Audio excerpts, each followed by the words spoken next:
네, 예수님이 이 땅에 오셨던 성탄절이 지나니까 바로 올해 마지막 주일입니다. 마지막 주일 오후 예배를 드리시는 모든 성도 여러분들에게 이 시간 주님께서 말씀해 주시고 또 마음 가운데 감동 주시기를 소망합니다. 오늘 봉독한 사도행전의 말씀은요, 바울이 3차 전도 여행을 마치면서 예루살렘으로 돌아가는 길에 드로아라는 곳에서 하나님의 말씀을 전하는 장면입니다. 이 드로아라는 지역은 트로이 전쟁으로 유명한 소아시아 서쪽의 트로이 지역과 근접해 있는 항구 도시인데요. 바울이 2차 전도 여행 중에 터키 남부로 가려고 하는데 막히고 또 터키 북부로 가려고 하는데도 막히는 상황이 있었죠. 그런 상황에서 밤에 환상을 보는데 환상 중에 마게도냐 사람이 바울에게 나타나서 마게도냐로 건너와서 우리를 좀 도와주십시오 라고 요청했던 곳입니다. 그래서 어떻게 됐나요? 마게도냐, 바울이 마게도냐, 그 유럽으로 가서 복음을 전할 수 있게 됐습니다. 이런 사연이 있던 이 도시에 바울이 예루살렘으로 돌아가는 길에 잠깐 7일간을 머물게 되었습니다. 오늘 말씀은 이때 있었던 조금은 뜬금없고 조금은 또 생뚱맞은 그 스토리를 들려줍니다. 사도행전 20장 7절에서 8절 말씀은 이렇게 말씀합니다. 그 주간의 첫날에 우리가 떡을 떼려 하여 모였더니 바울이 이튿날 떠나고자 하여 그들에게 강론할세 말을 밤중까지 계속하매 우리가 모인 윗다락에 등불을 많이 켰는데, 바울이 이곳 드로아에서 주일을 맞아서 떡을 떼려고 사람들과 함께 모였습니다. 당시에 떡을 뗀다는 것은요, 예수님의 고난과 부활을 기억하면서 성찬을 한다는 말이었어요. 오늘날과는 다르게 초대교회에서는 성찬을 매주일 하면서 예수님을 기억했었죠. 때는 주일 오후였던 것 같아요. 딱 저희가 지금 예배 드리고 있는 이 시간이었을지도 모르겠습니다. 이곳은 드로아에 있는 3층짜리 집이었는데요. 3층 다락에 사람들이 모였어요. 다락에 등불을 많이 켰다는 것을 보면 다락 공간이 꽤 넓었던 것 같습니다. 이곳에 바울이 말하는 복음을 듣고 또 가르침을 듣고 싶은 사람들이 모였습니다. 그 중에서도 장로님들이나 남자, 어른분들이 많았을 것 같아요. 그런데 이들 중에 조금 어려 보이는 한 사람이 있습니다. 바로 유두고라는 청년입니다. 그런데 이 청년은 어른들 무리 안에 없어요. 다른 곳에 있습니다. 어디에 있었죠? 바로 저 뒤에 창에 걸터 앉아 있습니다. 왜 이렇게 이 위험하고 아슬아슬한 곳에 앉아 있을까요? 청년 유두고는 바울이 왔다는 이 소식을 듣고 복음을 듣기 위해서 이 자리에 왔지만 어른들만 모여있는 이 거룩한 자리에 비집고 들어가서 함께 자리에 앉아있을 수가 없었습니다. 그래서 최대한 방해가 되지 않도록 조금 떨어져서 창에 걸터 앉아 있었던 거예요. 이곳에 모여있던 어른들은 어땠을까요? 어른들은 사실 유두고가 있다는 사실조차 모르고 있었어요. 바울의 강론을 듣기 바빴거든요. 유두고가 이들 모임 중에 보이지도 않았을 뿐더러 어쩌면 어른들이 생각하기를 이 모임은 청년이나 어린 사람들이 아니라 어른들의 모임이라고 생각했을지도 모르겠어요. 그렇다면 바울은 어땠을까요? 바울은 다음날 이제 떠날 생각을 하니까 이제 다시는 못 만날 거라고 생각하니까 너무 아쉽고 안타까운 거예요. 할 얘기가 너무 많은 거예요. 얼마나 해줄 이야기가 많겠어요.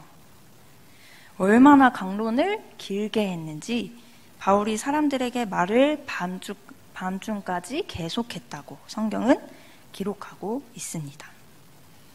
아마 어른들과 바울 모두 이 청년 유두고가 위험하게 이 창에 걸터 앉아 있던 것을 캐치하지 못하고 혹은 크게 신경 쓰지 않고 있었던 것 같습니다.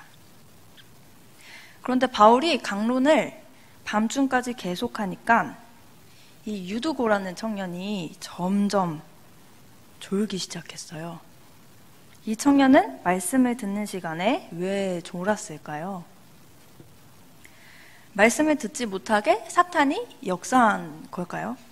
아니면 바울이 강론을 너무 지루하고 재미없게 한 걸까요? 아니면 유두고가 믿음이 없어서 그런 걸까요? 유두고는 아마 청년으로서 하루 종일 고된 노동을 하다가 이 자리에 왔을 거예요. 이 당시 청년들의 삶도 쉽지 않았겠죠. 강론이 밤중까지 계속되니까 너무 피곤했던 거예요.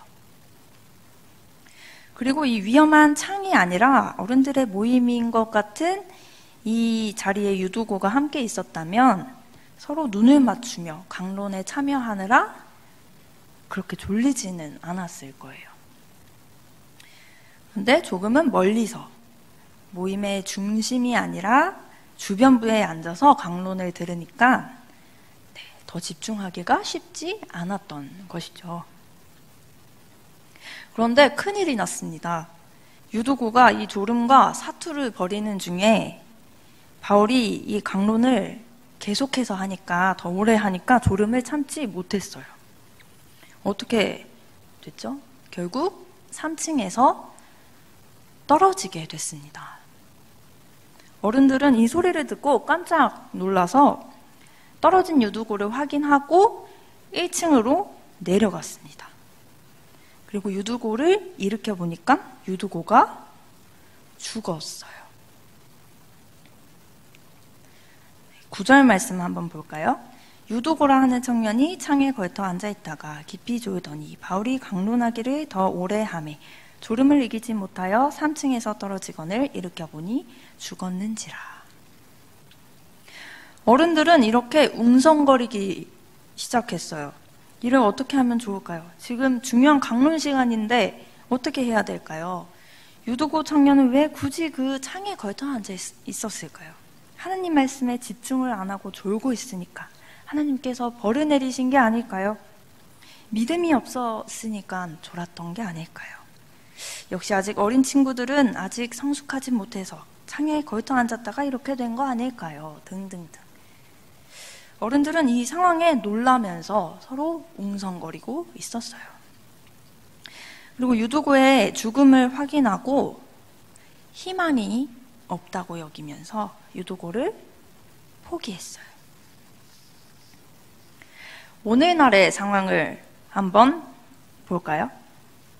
유두고라는 청년으로 대표되는 다음 세대, 우리의 다음 세대가 있습니다. 기성세대, 현재 세대가 아닌 나중에 오는 세대라는 말이죠. 요즘 한국 사회에서도 이 다음 세대라는 말이 자주 사용되고 또 한국교회에서는 더 많이 사용되고 있습니다. 여러분, 우리 한국교회의 다음 세대가 위기입니다. 이런 말 많이 들어보셨죠? 왜 위기라고 이야기할까요? 다음 세대가 사라지고 있기 때문에 위기라고 합니다. 정말 그러면 한국교회의 다음 세대가 사라지고 있을까요? 대한예수교 장로회 통합교단의 교세 통계를 한번 봤어요. 2008년과 2017년을 비교했을 때 10년간에 실제로 35% 정도 교회 학교 학생들이 줄었더라고요. 그리고 이제 0세에서 19세까지의 총 인구 수가 20% 감소한 반면에 교회 학교 학생들은 35%가 감소한 것이죠. 교회 학교 학생 수가 총 인구 학생 수보다 하락 속도가 1.7배 빠르다고 합니다. 정말 한국교회의 다음 세대는 사라지고 있고 출산율 감소로도 설명이 안 된다는 것을 알 수 있습니다. 이제 많은 교회들에서 중대형 교회를 제외하고는 청년부도 찾아볼 수가 없습니다. 청년부가 있는 교회들에서도 이제 중고등부를 졸업한 학생들이 모두 청년부로 올라가서 신앙생활을 하는 경우도 찾아보기 어려워지고 있습니다. 이제까지는 부모님과 함께 교회에 오는 것이 자연스러웠지만 그 청년부에 올라가면 시간이나 생활이나 이런 것들이 조금 더 자유적으로 변하잖아요. 그래서 교회 생활에 있어서 자신의 의지와 자발적인 동기 같은 것이 중요해지는데 이것이 참 쉽지가 않습니다. 우리는 이들을 다음 세대라 칭하면서 미래의 교회를 책임질 중요한 인물들이라 생각합니다. 그렇기 때문에 다음 세대의 이 위축 현상을 안타깝게 여기고 있죠. 유도고는 피곤하고 지친 몸을 이끌고 말씀을 듣기 위해 이 장소에 나왔습니다. 어른들의 거룩한 좌석을 피해서 창에 걸터 앉아서라도 말씀을 듣는 이 유도고가 기특하게 느껴집니다. 우리의 다음 세대들도 마찬가지인 것 같습니다. 청년들을 한번 볼까요? 학자금 대출로 그 빚을 떠안기 시작해서 생활비를 버느라 알바를 하고 졸업 후에는 이제 취업 준비를 하는데 온 정신을 쏟죠. 청년 실업률이 심각하고 이제 날로 증가하는 상황에서 취업을 하기란 여간 힘든 일이 아닙니다. 실업률과 함께 청년 자살률, 특히 청년 여성의 자살률이 계속 높아지고 있다고 해요. 빚을 다 갚기 전에 결혼을 하는 일은 더 힘든 일입니다. 결혼 자금과 신혼집 마련을 해야 하기 때문이죠. 그래서 한동안 청년 세대를 M4 세대라고 불렀죠. 지금도 유효한 것 같습니다. 이 때문에 신앙은 있지만 이제 교회에 나오지 않는 가난한 청년이 늘어나는 것도 이해가 되지만 이런 상황 가운데서도 교회에 나오는 청년들은 진짜 참 대단한 것 같아요. 저는 이 청년들에게 모든 근심 걱정을 버리고 예배만 잘 드립시다, 여러분. 교회에 나와서 주님께 기도하면 다 해결해 줄 거예요. 이렇게 마음껏 말하지 못하겠더라고요. 이제 청소년들을 한번 볼까요? 아직도 학벌과 학연이 작동되는 사회에서 이들은 남을 제치고 경쟁하는 것에 익숙합니다. 이들은 더 경쟁해서 좋은 대학에 들어가야 한다는 사실을 알고 있어요. 그렇지 않으면 살아남지 못할 거라는 사실을 알고 있습니다. 그래서 이들은 주중뿐만 아니라 주말에도 쉴 수가 없죠. 부모님들도 이러한 우리의 사회, 그 현실을 잘 알기에 대책 없이 아이들을 쉬게 할 수 없습니다. 오히려 이제 잘 따라와 주지 않는 아이들이 야속하고 답답해서 다그치게 되죠. 청소년들은 확실히 제 세대 때보다 더 표정이 없어진 것 같아요. 말도 많이 없어졌죠. 매일매일 이 시험을 기준으로 돌아가는 일상이 재미도 없고 이제 삶이 스트레스일 뿐이니까 당연히 그럴 만한 것 같습니다. 이런 아이들에게 취미라는 것이 없으면 정말 힘들 것 같아요. 저는 그래서 남자아이들이 게임이라도 하는 것이 어찌 보면 다행이라고 생각될 때가 있습니다. 이들이 주일 9시 예배에 터벅터벅 걸어와서 앉으면 이들의 자세와 표정이 참 인상이 깊습니다. 여러분도 대충 상상이 가시죠? 그런데 저는 그나마 쉴 수 있는 이 황금 같은 주일 오전 시간에 이들이 온다는 것 자체가 기적인 것 같더라고요. 집에서도 이제 폰만 켜면 예배보다 더 재밌는 것들이 넘쳐나는 시대에 교회로 발걸음을 향하는 이들이 부모님에 의해 끌려왔다 해도 너무 기특하더라고요. 그런데 유두고처럼 이렇게 힘든 삶을 메고 피곤한 몸을 이끌고 교회에 온 친구들이 창에만 걸터 앉아있다고, 신앙생활에 더 열심을 내지 못하고 헌신하지 못한다고 어른들은 걱정합니다. 유두고가 졸음을 참지 못하고 다락에서 떨어져 죽은 것처럼 실제로 위축되고 사라져가는 다음 세대들을 걱정하는 것이죠. 우리 때와는 너무나 다른 이 다음 세대가 이해가 안 될 때도 있습니다. 이미 죽은 것 같은 이 다음 세대들을 바라보며 희망이 없다 말하기도 하고 포기하기도 합니다.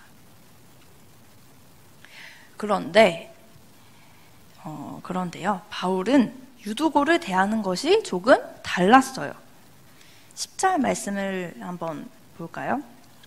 바울이 내려가서 그 위에 엎드려 그 몸을 안고 말하되 떠들지 말라, 생명이 그에게 있다 하고. 어른들이 죽은 유두고를 보고 웅성거리면서 희망이 없다고 말하고 있을 때 바울은 이 청년 유두고 위에 엎드려서 청년의 몸을 안았어요. 그리고 청년의 몸의 온기를 느꼈어요. 그리고 청년의 숨소리를 느꼈어요. 그리고 청년의 몸에서 뛰는 심장 소리를 들었어요. 바울은 계속 웅성거리는 어른들을 보고 이렇게 이야기했어요. 떠들지 말라. 생명이 그에게 있다. 여러분, 여기서 달리다굼 스토리가 생각나지 않으시나요? 마가복음 5장에서 회당장 야이로의 딸이 죽게 되자 사람들이 통곡하고 있는데 예수님께서 그 딸을 보시고 뭐라고 말씀하셨죠? 너희가 어찌하여 떠들며 오느냐? 이 아이가 죽은 것이 아니라 잔다 라고 말씀하셨는데 사람들이 비웃었죠. 그런데 예수님께서 그 소녀의 손을 잡고 달리다쿰 이라 하시니 어떻게 됐나요? 소녀가 일어나서 걷게 되고 사람들은 엄청나게 놀라게 되었죠. 바울도 청년 유두고의 죽음을 죽음으로 보지 않았어요. 포기하지 않았어요. 바울은 오히려 생명이 그에게 있다라고 선포했어요. 그리고 실제로 살아난 유두고를 보고 사람들은 놀라움을 금치 못했어요. 죽었다고 확신했던, 포기했던 유두고가 살아난 것을 보고 너무너무 기뻤던 거죠. 이후에 바울과 어른들은 올라가서 떡을 떼며 주님의 이야기와 더불어 이 사건에 대해 날이 새도록 이야기했어요. 11절과 12절을 한번 볼까요? 올라가 떡을 떼어 먹고 오랫동안 곧 날이 새기까지 이야기하고 떠나니라. 사람들이 살아난 청년을 데리고 가서 적지 않게 위로를 받았더라.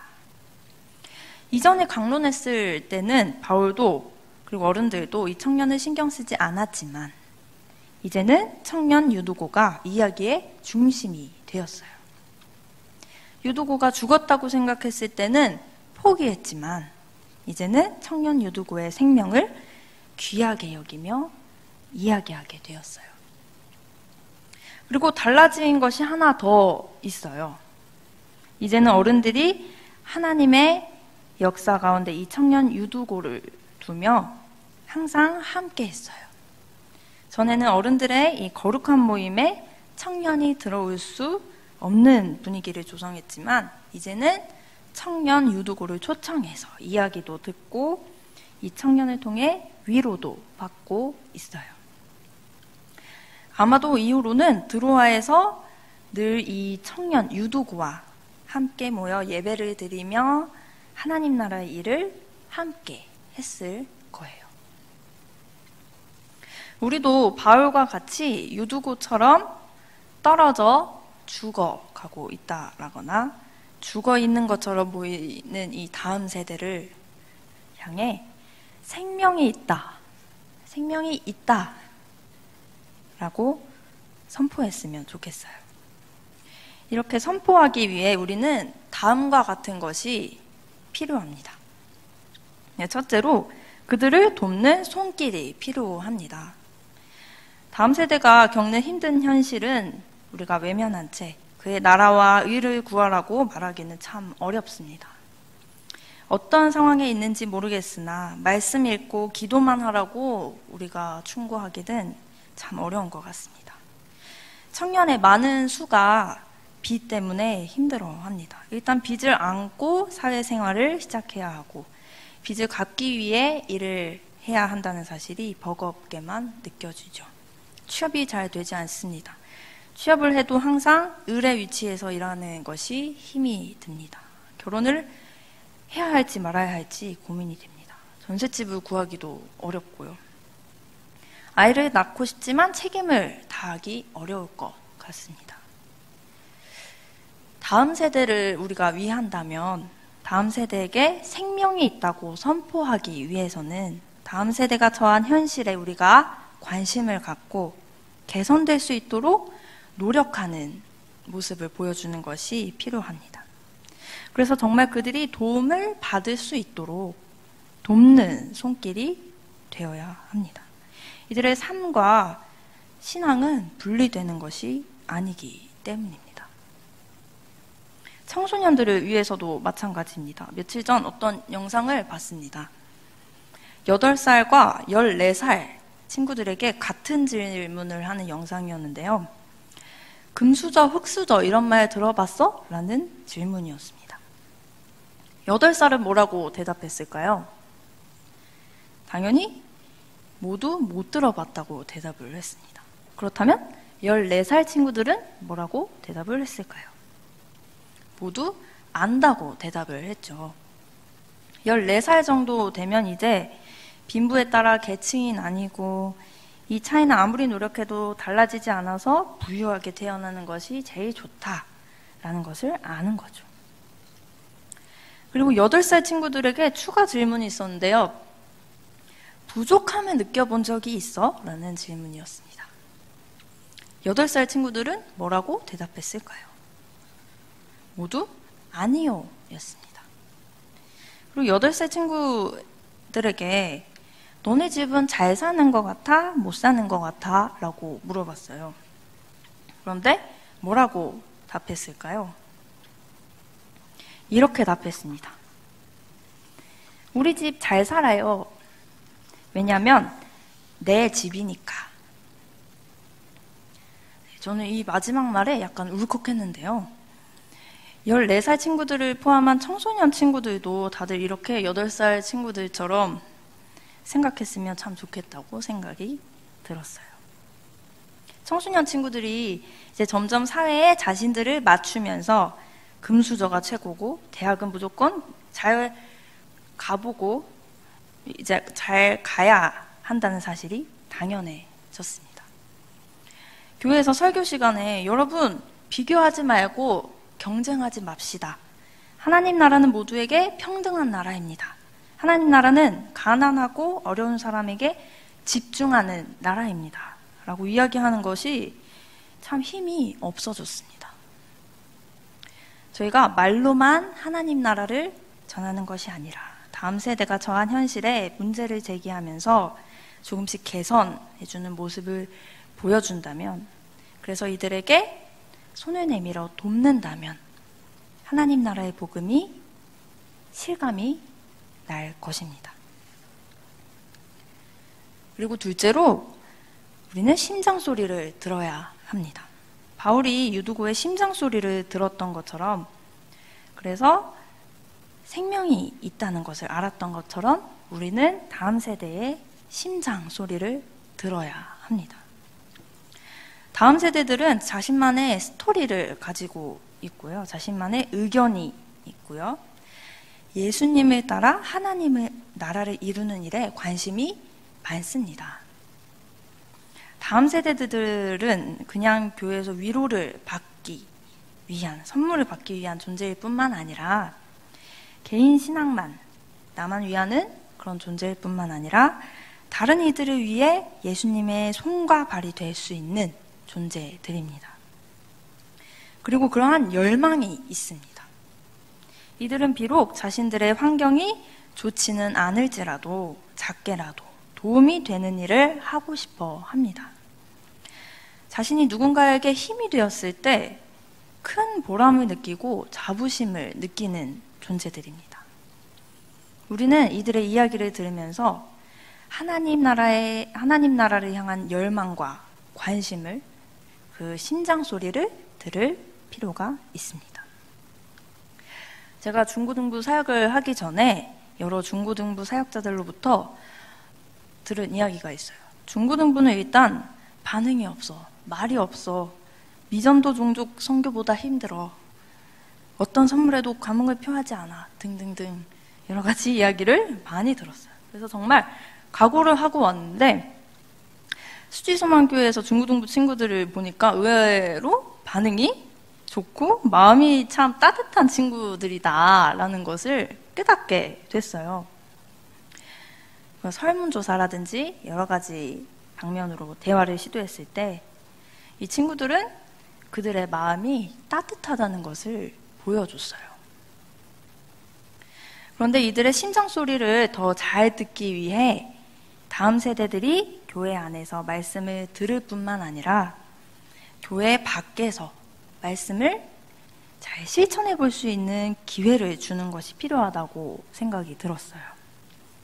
다음 세대들은 우리가 말씀을 일방적으로 전한다고 해서 그것을 받아들이지 않고 실천 속에서 배우기 때문인데요. 이렇게 실천할 수 있도록 기회를 제공하지 못했던 점이 많이 아쉬웠던 것 같습니다. 우리가 이들에게 일구어야 할 하나님 나라, 조금 더 은혜가 필요한 장소가 어디인지 보여주고 지경을 넓혀주는 이런 일은 이들이 복음을 잘 배워서 심장이 더 잘 뛸 수 있게, 더 잘 뛸 수 있도록 도와줄 것이라 믿습니다. 마지막으로는 우리가 다음 세대를 현재 세대라고 선포해줘야 합니다. 우리는 어른들이 처음에 유두고를 대했던 것처럼 우리의 거룩한 모임에 포함시키지 않고 다음 세대라는 이름으로 창가에 앉히기도 합니다. 지금 세대가 아니기 때문에 비교적 중요하지 않은 세대라 여기기도 합니다.